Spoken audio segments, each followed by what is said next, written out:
So, you've already decided whether you like me or not. And you did that within a fraction of a second of seeing me. You made that unconscious choice the moment I walked on. I'm an expert in human behavior and body language, and I help people all over the world to stand out, win trust, and gain credibility every time they communicate. That's my job. Now, I kind of do that through a bunch of different channels. You know, I show up with you here. I show up on my own video channels, on the behavior panel as well. I do a lot of keynotes. I used to do them like you. I used to be live. We will be back at some point, okay? But now I show up on a lot of virtual keynotes, webinars with people, helping them with all of that, how to communicate really well, face-to-face, via video, or in the same geographical location. Do you notice as an expert, and this is your life's work, there's a curse of being a music producer where I don't enjoy music casually how I used to because I'm looking at it kind of like a nerd. I would have changed this. I'm critical of this. And I've lost some enjoyment in the passive listening that I had in high school. As an expert in body language, do you ever find yourself not being able to turn it off and looking for certain things when you wish you could just have a casual conversation? No, because look, conversation, talking with other human beings is essential. We cannot co-opt with each other without it. And if we don't have partnerships with other people, we die really quickly. Okay, we are dependent. We are social mammals, so we are dependent on others in all kinds of ways, not only just very practical ways, but also emotional ways as well. So for us human beings, you can have an expertise in communication, but ultimately when the need arises for yourself to just have a conversation with somebody for no other reason than just go, hey, can you see that I'm here? I'm another human being. It's too hard to try and be an expert, or it's just unnecessary to be an expert and in a true conversation at the same time for the need of just being a human being. Now, when somebody says, hey, we're hiring you as a professional, then a whole bunch of other critical factors come in there. And I guess, do you still now and again just make music just for fun? Of course. Yeah. And so when you're just kind of making music for fun, is your critical faculty on music like fully engaged, or does some of it just hang back and go, you know what, just having fun here? Yeah, when you're in like a natural flow state, that's when I make my best music. And when I start thinking about what my record label or my manager is going to think, that's when I immediately derail. So I assume it's about presence and being present in a creative process or just in a conversation, right?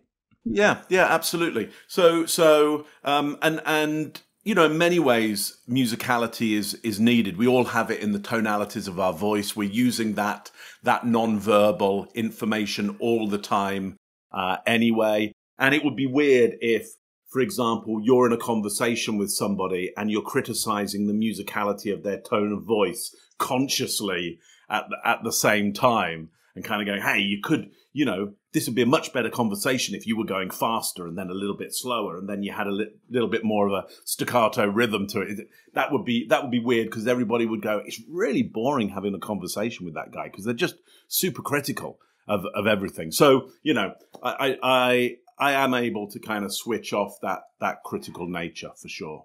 For somebody that is a beginner like myself, who is a couple months into learning about your work, watching some YouTube videos, I have a book here, learning body language or these skills, it's still very training wheels. It's still, I have to reflect on it after the fact. It's not in the moment. Has that process been the same for you, where now it's almost instinctual? It is literally, you're not even thinking, you could just feel what's happening in a conversation. And did you also have those training wheels like I have, where after this conversation, I'm going to rethink a couple things I did or picked up? Yeah, so look, my knowledge and expertise has grown over a long period of time. And it took me a long, long time to get, even the information that goes into my first book. So if you read my first book, Winning Body Language, for example, you'll get there easily 15 years or more of solid information on this that you haven't had to gather. If you read Truth and Lies, then you've got, 30 years or more of solid information so that you don't have to go off and practice and read those books. Now, having said that, you can't just read a book and have my ability and knowledge. It'll give you access to some of that, but then you have to go out and practice it yourself. And that just takes time. It just takes time, really, and doing it one bit at a time. Taking an element that you might be excited by or enjoy and going, I'm just going to look out for that today or this week. So let's just take like closed body language and open body language, which is really easy for you to see, and you can probably hear it in the tone of my voice as well. When I close up tight and protect my body, you'll hear a different intonation from me. You'll certainly see, different things as well and hear a different rhythm. And when I open up that body language, you're hearing something different, you're seeing something different. And so you could go out just today and go, let me look out for where I would say that's open, that's closed. And once you've got really comfortable with that idea and gradating that, then you could move on to something else. Just, I guess, like in music, you might one day think, okay, let me just look out for major chords and minor chords. Is that major or is that minor? And how does major make me feel in general? And how does minor make me feel in general? Just having those really good rough models. I mean, you'll know yourself, if you don't understand the difference between major and minor and how to look out for it and the fundamental difference that it has on somebody emotionally, not always, but most of the time, your ability to kind of deconstruct music and then make it again is going to be quite limited compared to somebody who does understand that, can recognize that. Now, it's not that you need that, but if you haven't got it, you might not do as well as people who have got it, who aren't as creative as you. It's just they understand that fundamental model. So look at the work that I do, try and take the fundamental models, test them out, try them out a little bit at a time, and then see how you feel you're developing.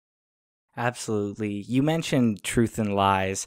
When I was dabbling into this world, because it's a new world for me, it looked like there were two primary motivations for young men to get into learning about your field. One was confidence, which I totally understood. Of course, every person wants to feel more confident and comfortable in a social situation. And the second is to sense when someone's lying.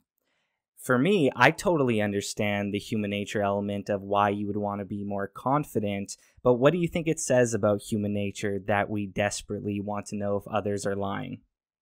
Yeah, so we do fear that some people don't have our best interests in mind, okay? And they have their own interests in mind more than ours.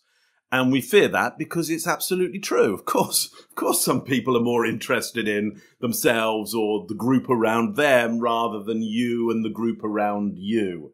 And sometimes those things come into conflict as well. And we feel like, okay, we're going to lose out. If we can't tell when somebody doesn't have our best interest or our group's best interest in mind, if we can't tell that, we're going to be demoted in some way. We're going to be at a loss. There is a risk involved in that. But if I could tell, well, I'd be ready and I can countermeasure that. And therefore I can mitigate the risk of that happening and maybe even create some reward out of that by gaming it, by going, hey, I knew what you were going to do or suspected what you were going to do before it even happened.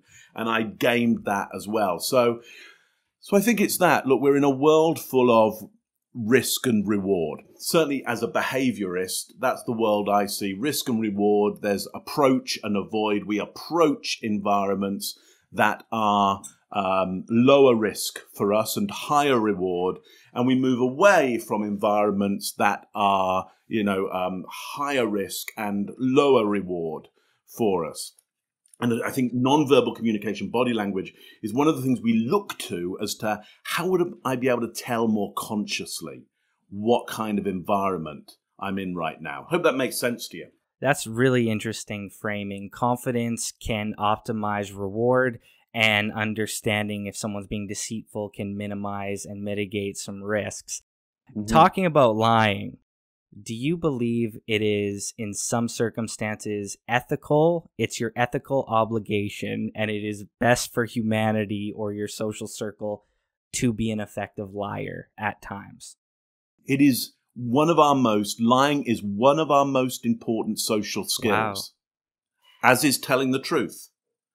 Okay? The key is to fit in with the society, the group that you're trying to fit in with and be a part of, and be a useful member of that society, and then be useful to you. The key is knowing exactly when to tell the truth and knowing exactly when to lie. And people who get that wrong don't fit in. Yeah. Now, you've probably experienced, in the music world, I guess, or just in your world in general. I mean, hey, you get on this, podcast, video cast with people who you don't know so well. But my guess is you kind of feel that we might fit in because you've kind of chosen us to be here, and you think, okay, this fits in. But ultimately, I might come from a very different group to you, somewhat, okay, maybe. And you'll have noticed you meet different people, and there you are, you're having conversations, and you tell something that you believe is the truth, is the thing that you should say, and it immediately turns them off for some reason. It's like, and they're like, no, that's not true. And you're thinking, well, yeah, it is. I mean, that's the way the world works. Well, what's happened there is that their group have a different idea of what's true than your group. And what you did is didn't tell that truth, or maybe even tell the lie that group tell. Or maybe one person in that group says to you, hey, isn't the world like this? And you go, well, no, I don't really see it that way. I think the truth of the matter is this over here. Yeah, you didn't accept the lie. What you do as part of that society is go, yeah, that's absolutely. And though in your mind you might go, yeah, I don't know whether it's entirely as described there, but you join in on that. Okay? So lying is one of our most important social skills, as is telling the truth. The key is knowing when to do it, when to do which one, and that can change group to group. But anyway, I'd be interested in your feedback on that, how true that feels to you. That is very counterintuitive, saying that lying is an important skill. And I think the idealist in me, or maybe being brainwashed in like elementary school where teachers said it is never okay to lie, the idealist in me says that if you are under 18, then lies are maybe needed for protection because of a lack of maturity.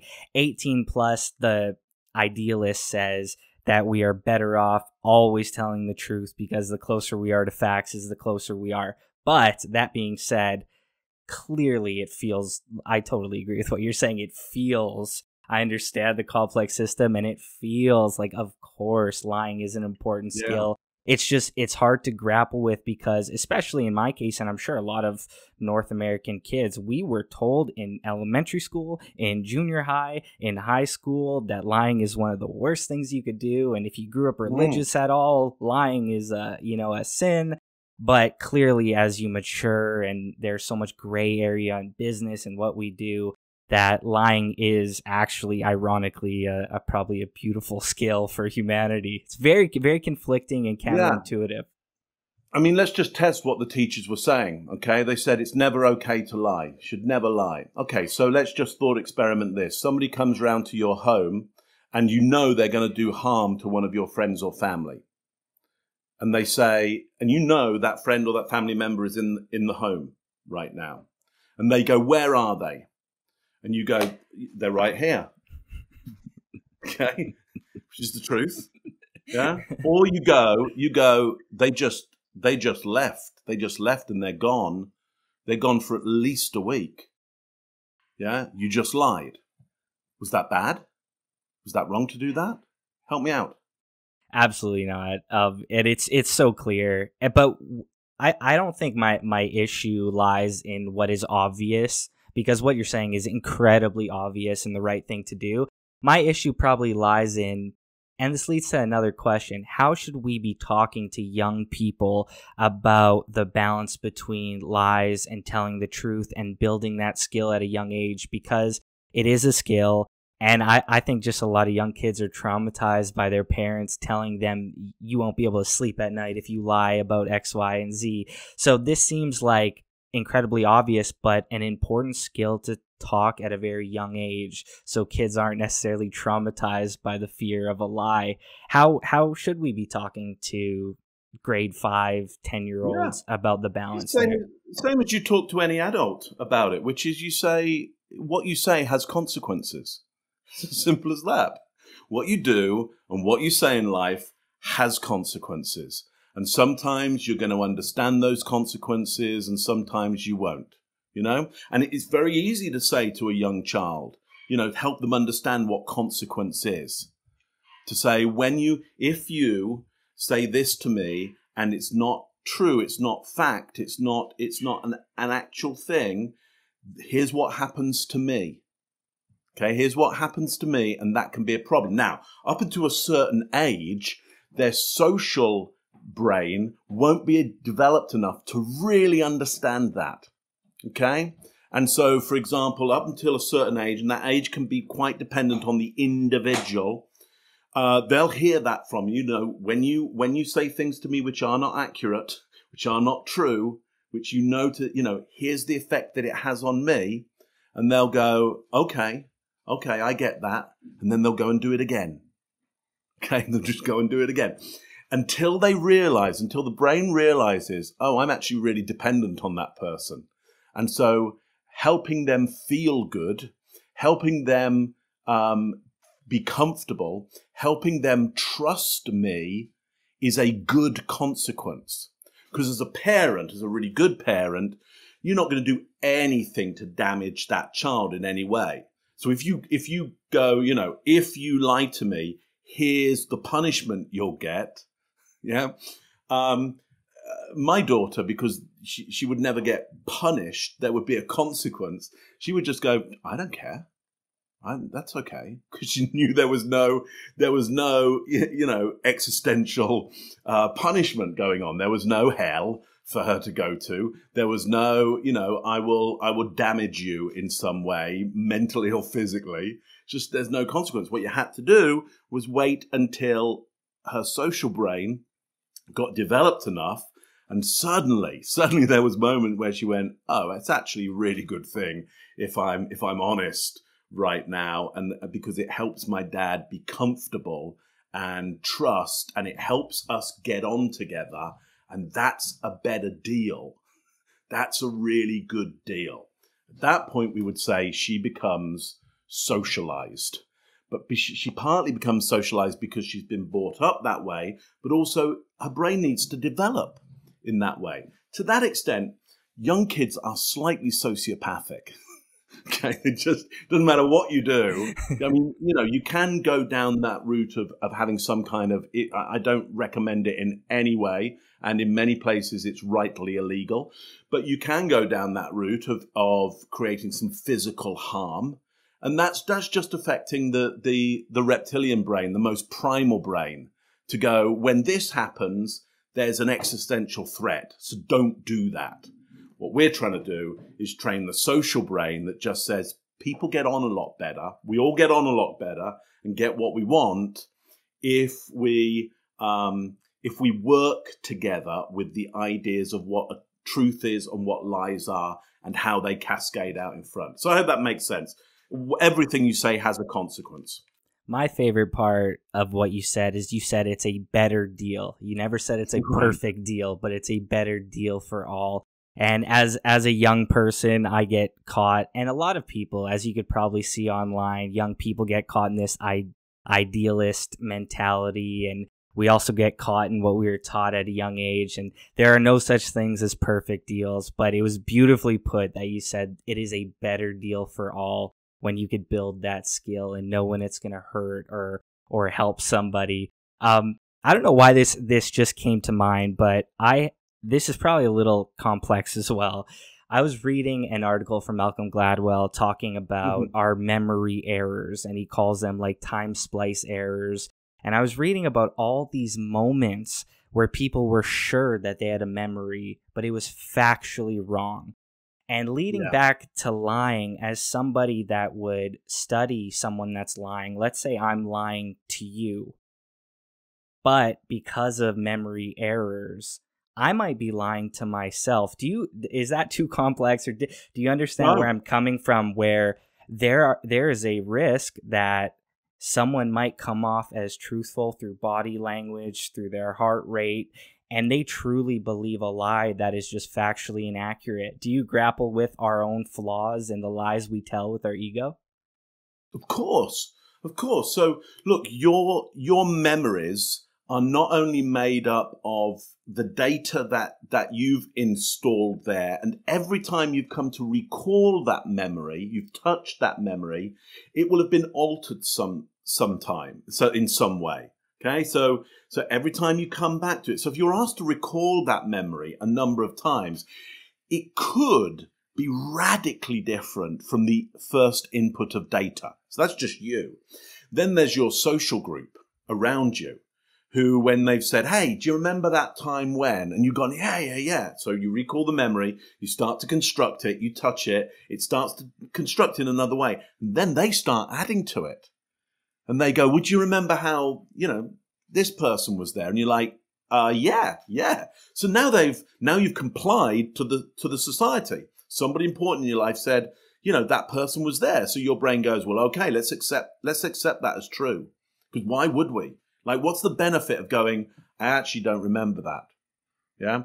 Listen, I've done that. I'm guilty of doing that kind of thing, because people will go, do you remember that time? And I'll go, yeah. And they'll go, would you remember how this person was there? And I'll go, no, I don't remember that. And they'll go, yeah, they were, because they'll go, and I'll go, no, I don't, that's nothing that I remember. They'll go, yeah, so it is. And I'll literally go, telling me more about it doesn't alter that in my mind, that person was not there. Now, I'm not saying they weren't there. I'm just, when you say, don't you remember? I'm like, no, I don't remember that. Doesn't mean it's true or false. I just don't have that there. Now, that gets really annoying. Okay? That is not a particularly friendly thing to do, but sometimes I want to hang on to my memory of it. Sometimes I want to go, look, I don't want to install your memory of this within this, so I'm going to be non-compliant around that. There's a cost to that. There's a consequence to that. People get annoyed with me if I hang on to my memories for too long. So can you see how over time your memories are going to get constructed out of you revisiting them, other people revisiting them as well, and also just how they were made in the first place. So let me give you an example of this. Think back to the first birthday celebration that you remember. Your birthday. So yeah, so there you go. I can see your memory getting access there, and you're going, how do I find that? So it's going, how do I find that one? Just describe to me some of the things that went on. What's most vivid in your memory around that? I know it was in winter in my old house. I remember a cake and a few friends. My mom was there. But I believe I see it in detail, but I am almost certain that there are probably a great deal of errors in that. Right. Just name a few of the friends that were there. One was named Tyler, Justin, my sister. Those are the three that I know off the top. Yeah. And if somebody said to you, hey, what wasn't Jason there? I could probably picture Jason next. Probably won't. Now, what if your mum said, well, don't you remember Jason? Like, Jason was there. Like, if your mum said that, are you not likely to go, oh, okay, yeah, Jason, of course. Like, 100%. Right. And then if she said, do you remember that shirt that Jason always used to wear? And you'd be like, and if she described it to you, he always used to wear this green shirt with kind of orange leaves on it. Your brain would go, oh, okay. I actually have a very specific moment of this. I told myself, I believe I was in grade 4 or 5 on 9/11, and I was so sure I remember where I was when I heard it, and I was sure, and I was 100%. I remember my mom driving me, telling me about it, and for whatever reason, 10 years later, we had a conversation about it. My mom said she wasn't in town. It was your dad who picked you up. We weren't even at that house that you thought you were at. You were staying at your... So it was just so shocking to me. And that's actually how I found the Malcolm Gladwell article about our memory errors. And there is a lot of research about where we believe we were 9/11 when Michael Jackson died. There are certain moments. And it shocked me that for 10 years, I remember being in a back lane, my mom explaining it to me, and it was 100% a lie. I made it up. But you know what's important about that for me is you shouldn't criticize yourself on the accuracy of this. What you should do is commend yourself on creating a memory of this, because 9/11 is such an important social moment for America as a whole. Yeah, this idea of where were you on 9/11 is part of being American. I think you'd agree. Yeah, I'm Canadian, and it's a part of my identity. You're Canadian, yeah. Well, I'm British, and I remember, or I believe I remember 9/11. I was in LA at the time. Yeah, watching the post the first tower going down, then live, because people have been going, you got to get the TV on, you got to watch this. Okay, so I remember that quite vividly in my mind. Now, how accurate that is, I don't know, but it's important for, it's such an important, world moment. Changed the world in many, many ways, yeah?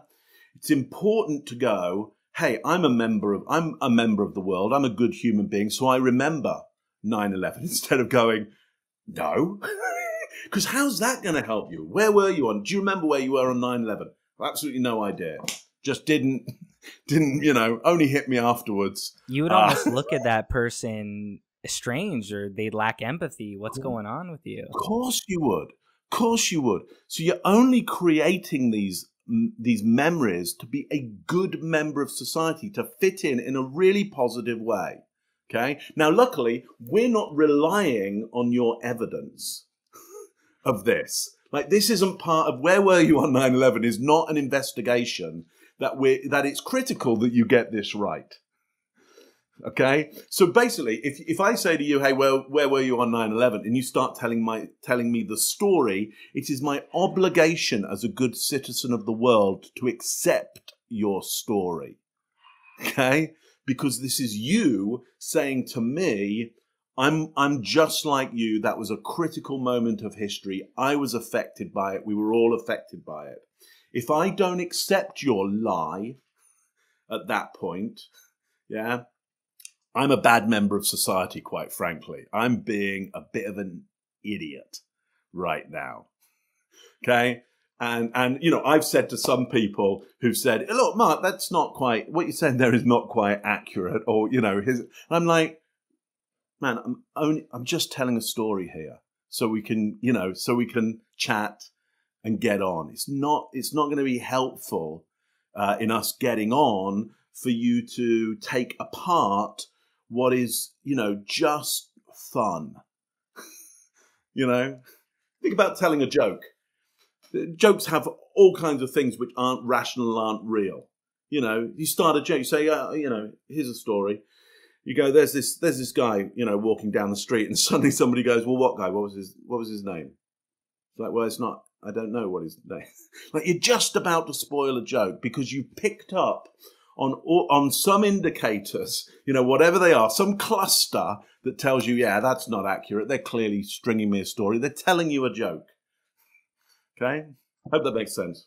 Yeah, I find it really interesting. I'm happy where this conversation went because I assume a lot of my young listeners would have the misconception that getting into body language is to spot out liars for business success and power, confidence to get women. But you're talking about the theory of a better society and a more peaceful society. There's a lot of beauty in this, and it isn't about necessarily power, financial gain. And I'm really happy we went in that direction. You talked about empathy a lot, and I even remember specific moments in my life that actually helped me a lot be empathetic in business situations where I was certain factually someone was lying to me. But instead of taking it personally, I also started to accept that, I think they believe this. I'm almost certain this person has believed this lie, so it's not personal. It is just something that we'll deal with. And also, you don't give the 7 easy steps to blank, and you don't oversimplify. You say this is a very complex system. And, I've even heard you say, let's move on to one really interesting point on this note. I've heard you say there's no Pinocchio's nose, so stop looking. Yeah. Meaning there are no simple answers. Can you explain that a little further? Because the myth is that there's just one tell to find out if someone's lying, right? Yeah, the beautiful thing in the story of Pinocchio, or certainly the Disney story of Pinocchio, I believe it's not in the original fairy tale that it evolved over many, many, millennia, quite possibly. But the idea of Pinocchio's nose is when Pinocchio lies, his nose grows long, and therefore it is a clear and visible indicator that something is going on here. Now, the moral of that Disney moment, I would suggest, is trying to help people understand, look, there are consequences when you are purposely not accurate with the data. Okay, there are consequences to that. And to show the audience, okay, here's a visual representation of consequence is about to happen.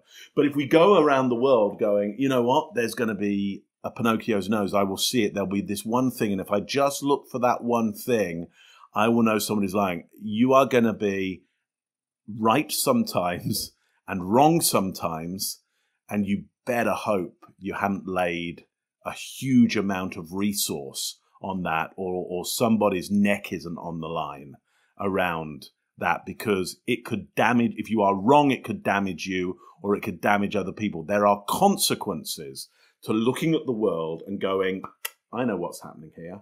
There's that one signal. I know what's going on. Therefore, I know what to do. There are consequences to that, and you've got to weigh up the consequences. And, to the point that you made earlier about I'm maybe not giving people information on, look, here's the 6 steps, and here's how you'll, get the guy or get the girl, or here's how, you'll win the upper hand in the business deal. The reason is that I don't know, there are no other experts in body language that I respect that go down that route. All the ones that I respect, I was speaking about a year ago, maybe a little bit more, to Joe Navarro, who in my view is one of the most, and should be one of the most rightly respected people in our world. And we were having a chat, and he was just like, we're just doing this. Aren't we just doing this just to get on better? That's all it's about, is just getting on better with people. Now, he comes from an FBI background, interrogator of some bad people. And what he's taken that into is just this idea of, can we get along? Could it be easier to get along? Wouldn't that be good? Everybody else that I work with in this field, when it comes down to it, that's what they're talking about. So I would say anybody who you come across who goes, look, I got the 3 top ways, or here's the 12-step program to knowing, mind reading somebody and getting your way, and semi kind of hypnotizing them into doing your will. They don't know what they're, number one, they're conning you for a start. I guarantee they are conning you right now because it's about your confidence. They're playing a confidence trick on you. You want the confidence of that power. Okay, they know they can't deliver it to you, but they know you might buy it. So they're playing on your confidence. They're a confidence trickster. If you find anybody that's going, I think I've got some ways that you could more easily get on with people, and it's about you, it's about others being confident in you. It's about you behaving in such a way that other people would have so much less friction with you. And therefore, you'd have so much less friction with them, and things would just be smoother, right? That's somebody, and they might go, it's quite complex, but I think I've boiled it down to some ideas that you could try out. That's somebody I'd start listening to. Hope that makes sense. 100%. You have a tremendous amount of respect for the gray area and the nuance, and that's why you're so respected online. I remember watching, on that topic, I remember watching a video from an FBI detective. He was retired, and he was talking about trying to get the truth out of people. And he explained this one story of a woman coming in. She was sweating. She was shaking. They thought they had her. Everything was showing that she was guilty of this crime. And finally, he said, do you want to confess for this crime? Do you want to confess for something? And it turned out that her parking meter expired, and she kept looking at her phone, and she was freaking out about a ticket to get her car towed. And that was his version of saying there isn't a Pinocchio's nose. There is gray areas. And I thought that was well put. And even in my own research, and my producer as well for your work, there was one moment where I super respected your respect for nuance, where you were on a TV program, and they were trying to get you to analyze the First Lady and the Prime Minister of Canada. And you kept saying, yeah, but I need more context. Yeah, or I would have to be there and see other images of how she looked at this person before. And you could tell that this program wanted you to just give us the clickbait, and you refused it. And I'm sure that's why you respect the nuance. Is that fair to say, that you built your career? Yeah, absolutely. Look, I mean, people like me, we get placed in these positions where people go, hey, look at this photograph and tell us what's happening. It's like, I don't know. Like, how would I know how do I know what's happening? No, I can tell you what I think some people what they might think is happening here. I can go, here's what this might do to some people's perceptions. And especially if you tell me what their bias is already, I might be able to tell you how this photograph may go against that bias and be pushed away, or it might manipulate and push their bias even further. Like, that's interesting. But the idea of like what's happening here, I don't know, it could be a lot of different stuff, because context is so important. Just as you were saying, the context of the parking meter. That context of in an interview going, what else is happening right now? What else are you worried about right now? What's on your mind right now? Finding the context before somebody's even come in to talk about what you want to talk about, going, hey, what do you want to talk about? What's on your mind right now? What's up for you? Being able to go, hey, look, I see you're sweating at the moment, and I'm concerned. What's that about? Are you worried about something right now? And allowing them to say, yeah, the parking meter out there. And then we could go, hey, well, let's go and take a look at that, shall we? Let's go and stop that worry, because if we can stop that worry, now, if you're still worried, now we can work through the worries and see what this worry might really be about. If we walk out there and we go, it appears you don't even have a vehicle. So I'm concerned because you told me you're worried about the parking meter, and we're now here and we're looking at it, and there is no observable fact of that. So I'm kind of like, help me straighten that out. So now we can start to move towards the truth, rather than going, I got somebody in the room, they're sweating, I'm talking about this subject over here, I think the two things are linked together. Well, they either aren't, or they are, or something in between. The key is getting closer to the truth around that. I found that TV interview, they were pushing, they wanted their 4-minute segment to give them a clickbait, and you stayed true. And even just in my personal life, in my business life, I tell my PR team all the time that if somebody wants to do an interview with me, the 30-second radio call-ins aren't going to work for me to tell my story. Let's get a 15-minute minimum. Long form, You could get context on me. Hopefully you could catch my energy, know my true story. And sometimes wide reach versus deep reach is more helpful. But what I like about that, sorry, I'm just going to interrupt you, because what I like about that, and I think will be useful to people, is you knowing what your story is. You knowing, okay, here's what I want to get across to people.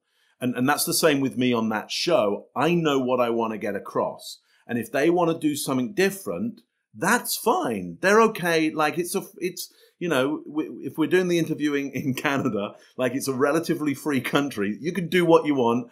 I said I'd appear on your show, but that doesn't mean I'm going to do what you say. But if I didn't know what I really want to convey, I might easily get strayed over to that. So, you know, I congratulate you on you having a really strong idea of here's you know, what I want to get across for people, and I'm going to stick to that. And if somebody's got another agenda, that's great, but I won't necessarily ever fit in with their agenda. We might find it's not a fit. Anyway, sorry for interrupting you there, but I thought it was useful to get that across. It sounds like a lot of your research and your studies revolve around, it's not woo-woo, it's very human nature. I'm curious to see how much of like Darwin or evolutionary psychology or the study of human nature was foundational for you, because it does sound like you take science and these things very seriously. Is that fair to say? Super seriously. So I was brought up as a kid around the ideas of evolutionary behavioral psychology, or certainly evolution. And then I started getting really into this idea of evolutionary behavioral psychology, which is, look, if we take this idea of evolution that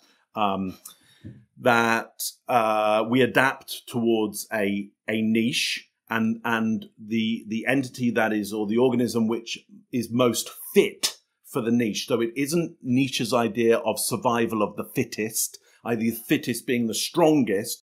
It's the one that fits into the niche, the crack. It's the one that fits best in this part of the world where there's a little opening that no other organism is kind of taking up that territory.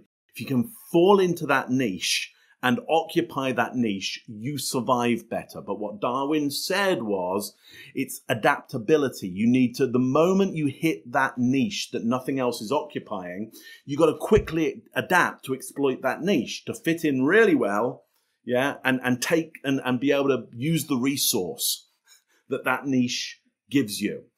So what I extrapolate from that is that the behaviors that we evolve, and the body and the behaviors we evolve and how we adapt the world, we don't do any of that for a bad reason. We do it for survival of the fittest in the niche. Okay? And so everything we do is having a benefit, okay? Or feels like it still should have a benefit. Now, sometimes we've not adapted quick enough. And so we're doing these behaviors, and other people are looking at us and going, well, that isn't working for you. That's actually counterproductive. But we're still doing the behavior for the niche, and we haven't adapted quick enough. And that could be our demise, or it could be just a real pain in the neck, you know. So I'm just looking at behaviors and going, they're here for a reason.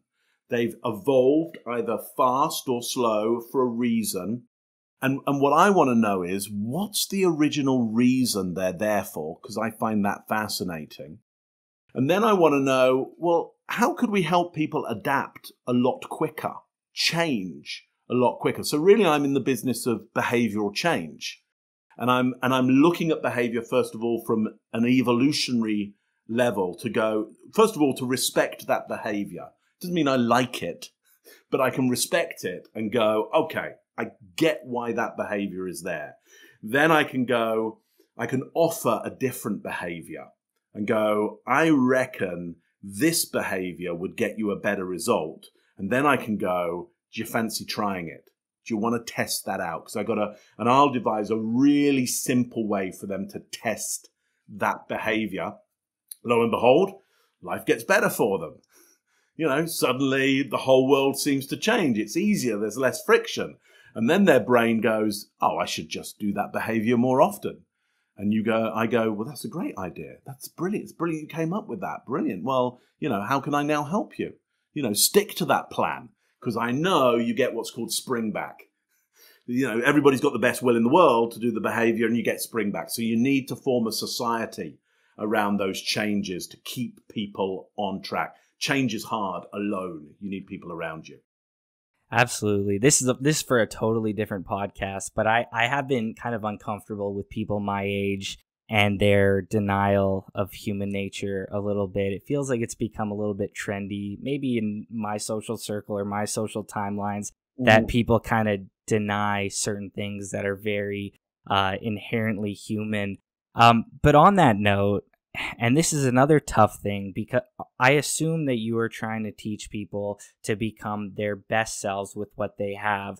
But speaking of evolutionary psychology, or speaking of these things, there is probably some truth that more attractive people are believed far more and treated far better. Also in terms of status, wealth, social, whatever it is. So do you accept and embrace that those are realities and they are just there? Or do you say, no, we're not focusing on that. It's about your best self? Because I see a lot of probably disgruntled young men say, well, the attractive person doesn't have to read this book. I don't have to go to the course if I had XYZ, 10,000 followers on Instagram. So where does the honesty of those very human traits come into being your best self through body language? Yeah, absolutely. So look, the halo effect, which is what you're talking about there, is a real thing. Okay, the scientific data that I have seen backs up that the halo effect is a real thing. I've got a relatively still, even at my age, a relatively still symmetrical face, and I have an advantage. Okay, I got an advantage. That's that's my genes. My mum had a very symmetrical face. I got that. It's excellent. Okay. However, I'm a massive proponent of the work of the Muppet Show and Jim Henson. And Jim said through Kermit exactly what you said there, which is take what you got and fly with it. Okay. And that's what I'm into. I'm into the idea of, can we pinpoint what it is that you have, which is passionate and compelling and a huge focus for you and doesn't have this friction in there? And can we capitalize on that? And can we find the niche for that where you can occupy territory and get resource from that and get support from that? Because there are some things that you cannot change. And there are some things that you're not respecting like you should, or maybe nobody, unfortunately, has ever told you. And sometimes that's important, to have just somebody go, you know what I like about you? Here's what I like. Here's what is good. You know what I respect about you, or here's what I've seen you do something really good. That stuff can go back a long way. I remember the two times, the big times in my life where somebody went, Mark, you're really good at this. And I hadn't been told that. And I was like, okay. And I thought, I better pay attention to that. Because I took it seriously. And I didn't have any way of telling whether I was good at something or not. And I was in really early stages of something, and I went, okay, well, I'll just do that. Now that's a risk, because maybe maybe I wasn't any good, but that moment of being told you're good at something. So look, here's what I'd say to people out there. First of all, test this on other people by people who you care for, let them know what they're good at. Let them know what you like about them. Okay? Do the experiment on other people. See what happens to them when you honestly look at them and go, you know what it is? It's that thing there. And you say, I just want to give you some feedback and because it might be helpful, it might not. But I want to tell you, here's what I notice about you. And for me, it's exceptional. And I just wanted you to know that. Do with it whatever you will. That could be an important moment for somebody. Couldn't agree more. Though there have been memorable moments in my career where people I deeply respect give me a 2.5 second compliment that lasts for 2 years in the back of my head. So that's a really good point, and it should show empathy for someone listening to, hey, if you're impressed by someone, give them their flowers, give them their respect when you can. You have no idea how much that matters. So we've been talking for over 45 minutes. We're going to start winding down, and I wanted to get a practical pro and a con. So for our conversation over the past 45 minutes, what was a positive in my body language, tonality, and what is something you would ask me to improve for future interviews? Wow, that's great. That's great. Okay, so the positive there, here's what I want you to notice, is as I'm talking to you, notice you got this just slight gentle smile on your face. Yeah, and notice how I say something and you kind of you nod. Yeah. Now, I don't know what's going on in your head. Okay, I don't know whether you're going, oh wow, you know, I got to keep my on the time here, and what is Mark talking about? It doesn't, and he's not answering the question that I don't get any of what might be happening in your head because you're just there supporting my answers. Look at it, yeah. I'm nodding my head, you're nodding your head, and it feels super supportive, which means I'm going to be more confident about what I'm saying. Okay, and if I'm more confident, I probably might produce better content. So you're just helping me and therefore helping you. So I think that is fantastic. And here's what I'm going to say. I never give anybody any negatives and it's not that they aren't there. I mean, I could come up with a whole bunch of negatives for you, but it wouldn't be helpful. It's just not helpful because it's very hard to not do behaviors. It's much better to do behaviors, or what I'm suggesting here, which is like turn that up, or just, you know, as you said, you know, give yourself some flowers on, hey, when I just smile gently, nod my head, and I'm supportive, that's really good body language. So I'm just going to give you that because negatives are not a good teaching device at all. Positives are, and so there's your answer.